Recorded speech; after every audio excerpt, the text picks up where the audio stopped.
Warm welcome to CA Raja classes and thank you so much for joining this mini and micro webinar. Before we get into the discussion, let me just take a couple of minutes to introduce myself. I am CA N Raja, a chartered accountant by qualification, a teacher and trainer by passion, and teacher for 3 lakh plus students worldwide. I started my career as a banker with State Bank of India. Then after a period of 4 years, I got into CA practice. I had my practice for 7.5 years. But I realized my calling is teaching. I started focusing on teaching and training, and today, with the blessings of God, we have 3 lakh plus students worldwide. So now it's time for us to get into the session. In this session, let us understand what is bank guarantee, its meaning, purpose, and nature. First, let's get into the meaning of guarantee. Guarantee is basically a contract to perform the promise and to discharge the liability of a third person in case of a default, and this is what we have in section 126 of Indian Contract Act 1872. So guarantee is basically a contract where you are going to perform the promise because you have made a promise that if third party is not going to perform, then you would perform. Okay, so it's basically a contract to perform and discharge the liability of a third person in case of a default. So who are the parties involved in bank guarantee? Basically, there are 3 parties. 1 is applicant, 2 is beneficiary, and 3 is guarantor. Applicant will be bank's customer. Beneficiary is the person in whose favor bank guarantee has been created, or say the guarantee is given, and guarantor is generally banker. Now let us also understand the nature of this contract, that is guarantee. Whether this contract for guarantee is a primary contract, answer is no. The nature of guarantees are collateral. It means they are consequential to the main contract between the applicant and beneficiary. It means there will be a contract between applicant and beneficiary, say for some exchange of goods or for rendering of services or for some fulfillment of promises.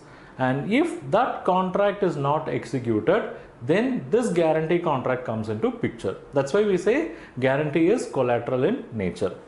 Now let's say bank is going to give guarantee in favor of a beneficiary on request by applicant. What is the risk bank has with regard to guarantee? See, risk arises in the event of default by applicant. That is, applicant is supposed to perform some promise or make some action and he is not doing that.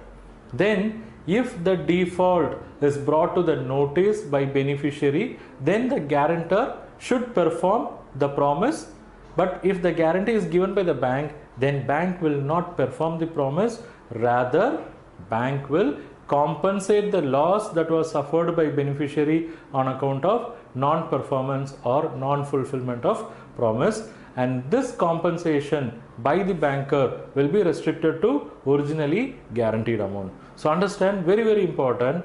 Okay, in the event of default by applicant, the default has to be brought to the notice by beneficiary to the guarantor, and guarantor is only going to compensate the loss. Okay, it's not that guarantor is going to perform the promise here when bank is a guarantor. Understand that. Okay, also understand, when beneficiary makes claim to the guarantor, that scenario we call as invocation of guarantee.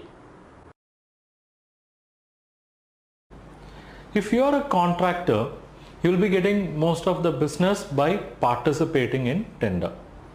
If you are bidding against the particular tender, then you may have to submit a deposit.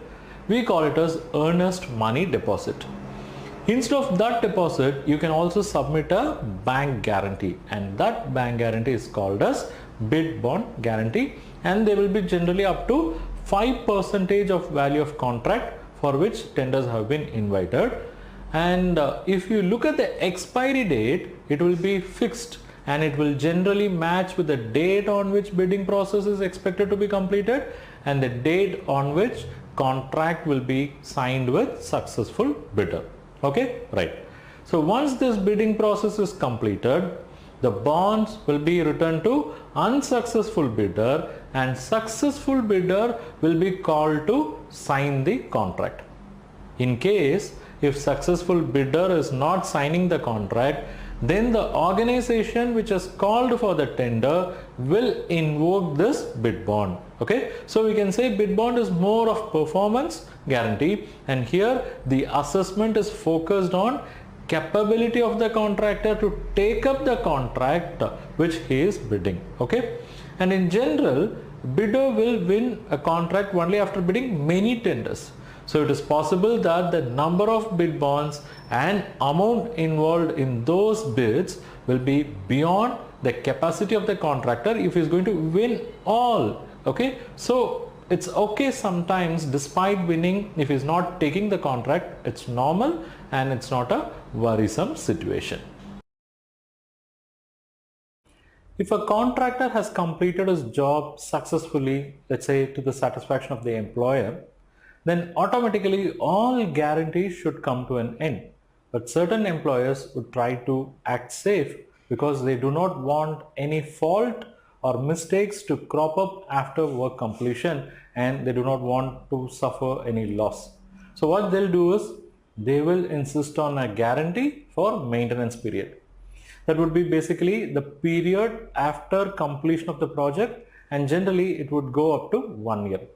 This guarantee would give them protection against faults which are discovered after project completion.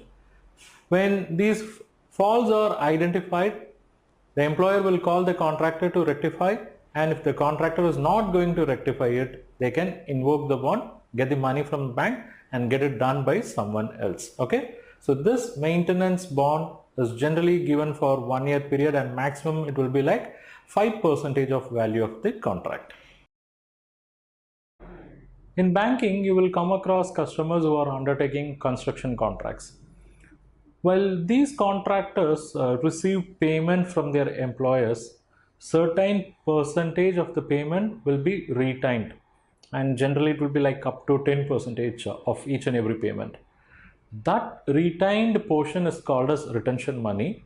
But the problem with retention money is that this is going to affect the cash flows or liquidity of the contractor. So what's the solution? Whether employer will compromise retention money? Answer is no. Employer will not compromise retention money, because once the contract is completed and if defect is identified, then that defect will be either adjusted against the retention money, or contractor have to rectify the defect to get back the retention money. Okay, so that's the very objective of retaining portion of payment. So they are not going to agree. So what's the alternative option? In most of the cases, employer will accept guarantee instead of retention money, and this will be equal to retention money in general. This guarantee will ease the liquidity in business, and when this retention money guarantee will expire, it will expire when the project is completed, that too to the satisfaction of the employer. But of course, later on this retention money guarantee will be substituted with maintenance bond or maintenance guarantee for some more period. That is, after completion of project, generally it goes up to 1 year for maintenance period. In banking, you will come across customers who are taking up big projects, turnkey projects, construction projects, mega export projects, that too all involving high cash volume. These customers will be requiring advance payment from their buyers to execute the contract. That's basically for purchasing materials, paying laborers and so on. And for this, they also would have entered into an agreement with the buyer. But buyer will be making this payment only after the seller provides him some kind of a guarantee. Okay, that's where this advance payment guarantee comes into picture. If seller is not going to deliver the product or render the service after collecting advance, then the buyer can invoke that advance payment guarantee and get back that advance money whatever he paid from the bank. Okay, so whenever advance payment guarantee is issued, it is very important that it is tracked very correctly, because if invocation arises, its consequence will be worse than default in fund-based facilities. Okay, so how it can be tracked? Probably you can insist on a cash budget. By having a look at the cash budget, you get an idea how this advance payment is going to be utilized, and what will be the impact if the need for repayment of advance payment arises because of invocation. Thank you for watching this webinar. I am sure you have derived value from this webinar. And if you wish to learn more, I have some good opportunity for you. What is that? Check out. It is this Credit and Financial Analysis Mastery course exclusively designed for bankers and for those who want to have bankers' point of view. This is a course which we have developed after a detailed analysis, a thorough discussion with several hundreds of bankers and finance professionals. We have identified what is their exact requirement when it comes to SME and corporate credit and financial analysis. In this mastery bundle, I'm going to give you access to various courses. To start with, we have course number 1, Basics of Credit Analysis. In this course, we have explained the basics of credit analysis through various sections, section 1 to 9. Next comes course number 2, that is how to read balance sheet. In this course, we have explained what is balance sheet, how to read them, how to approach them by using real life financial statements. Then comes course number 3, how to do financial ratio analysis like a banker. In this course, we have explained all critical ratios that are analyzed by the bankers, and we have also explained through case studies. Then we have course number 4, how to do cash flow analysis. So through this course you will understand what is cash flow analysis, how to do a typical cash flow analysis. We have used case studies, and reference to Ind AS is also included in this course. Then we have course number 5, that is how to do fund flow analysis.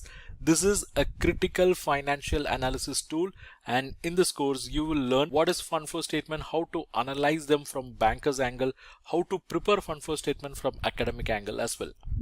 So overall 5 courses, each 1499. So aggregate price should be 7495, but you are not going to pay that. For you it's just rupees 2499 for 1 year access, or rupees 4999 for lifetime access. And it is not yet over, you have some more bonus. Bonus is course number 6, how to carry out credit risk rating for non-trading entities. These are all the topics covered in this course. Then course number 7, it is how to carry out credit risk rating for trading entities. Not yet over. You also have access to course number 8, that is how to prepare CMA report for bank loans. It's a comprehensive course which will run for 8 plus 5 hours, and you will learn entire CMA report preparation process. And course number 9, how to prepare cash budget for bank loans. Course number 10, how to assess fund-based working capital. So in this course you will understand what is working capital, what are working capital credit facilities, and how to assess them, what are the key ratios that are related to working capital, and what are the additional key analysis that will be done by bankers on working capital matters. You will get a comprehensive understanding of cash credit, export finance, and there are certain on-demand videos as well. So 5 plus 5, 10 courses of value close to 15,000 rupees, but you are going to get it for 1 year access rupees 2499, lifetime access rupees 4999. Not yet over. You are going to get access to the 11th course, how to assess non-fund based credit facility. So in this course you will learn about letter of credit, bank guarantee, its assessment as well. Then comes course number 12, how to do term loan appraisal and assessment, because it's a complex process with a lot many technicalities. So this course covers all in detail.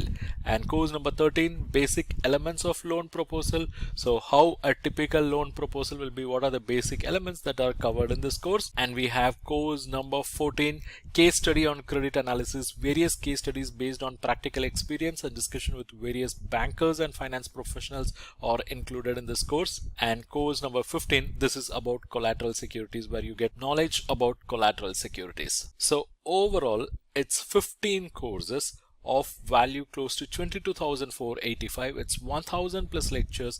You can subscribe for 1 year access or lifetime access as you wish. These are all pre-recorded courses, so you can access them anytime as per your convenience. You can access them in mobile app or desktop, and for you the price is not 22,485, it is rather 2,499 for 1 year access or 4,999 for lifetime access. You can check the link in description, where without using any discount coupon code you can enroll at this discounted price, because it's a discount applied link. and not yet over, you are also eligible for some more bonus. The bonus is access to various ebooks and e-resources.